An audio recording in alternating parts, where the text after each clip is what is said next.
So we want to be a joy to him. And you can be hit by this longing. And that's a lovely experience, to long to be a joy to God. But you can also do it in the understanding and the knowing and the trust that you are a joy to God, because you are his child. And the more you are inadequate, or at fault or wrong, well, you're simply saying, the more you are his child. Because you see, children start from an inadequacy and they grow to a maturity.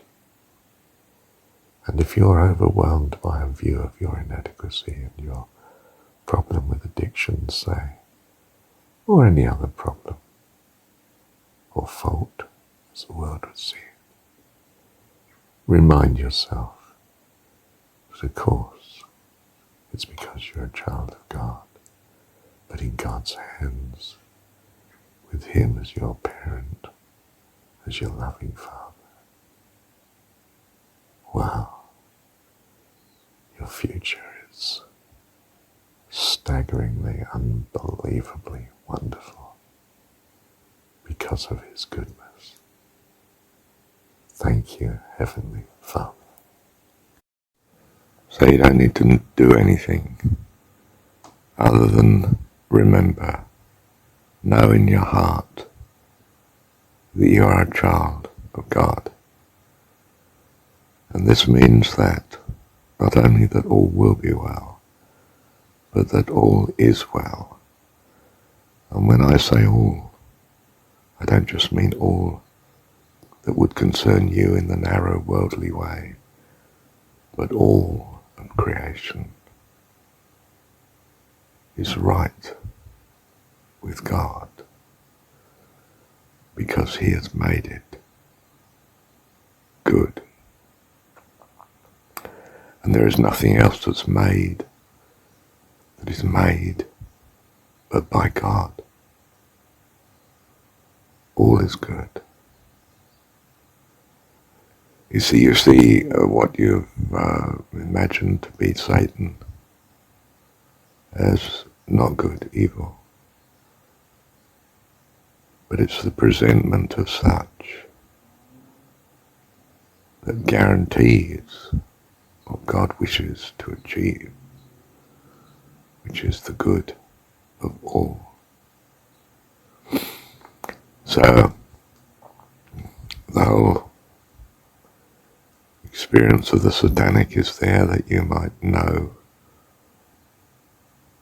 what you truly value and what you will pursue always. And the experience of such has given you that security into life eternal. But like Shadrach, Meshach and Abednego, even if our God did not rescue us, still we could not worship you. It's just not on.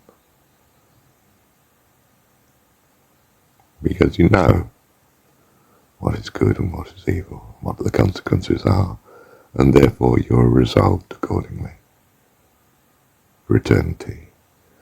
And this is maturity, this is wisdom, this is your full role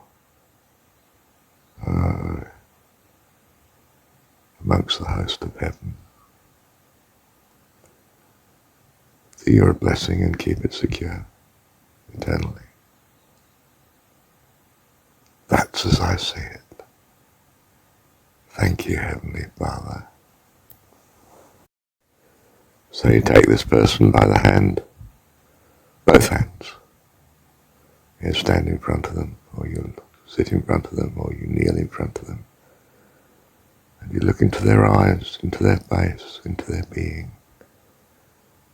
And you remind them very simply that they are a child of God, utterly loved by the most wonderful being imaginable.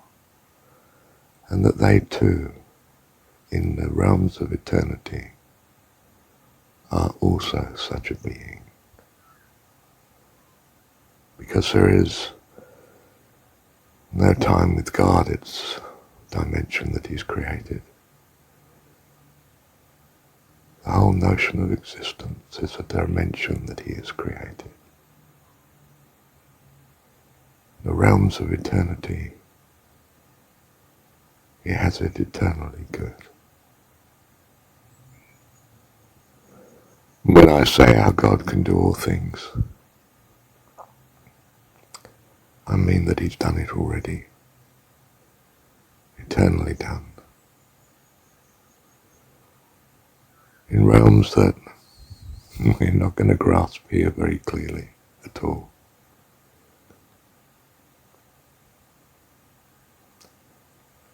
So you bless the person.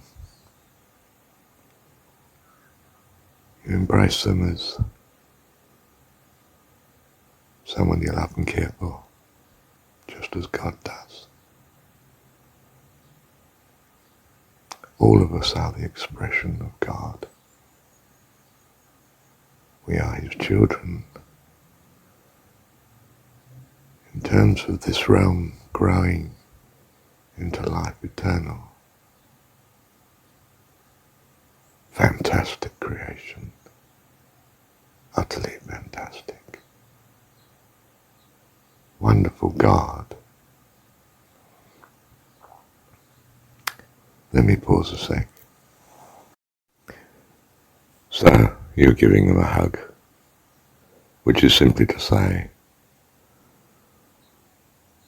we are one as part of the heavenly host, already, have always been and will always be, in the lovely mind and company and wonderfulness of our God, our Heavenly Father. Thank you, Heavenly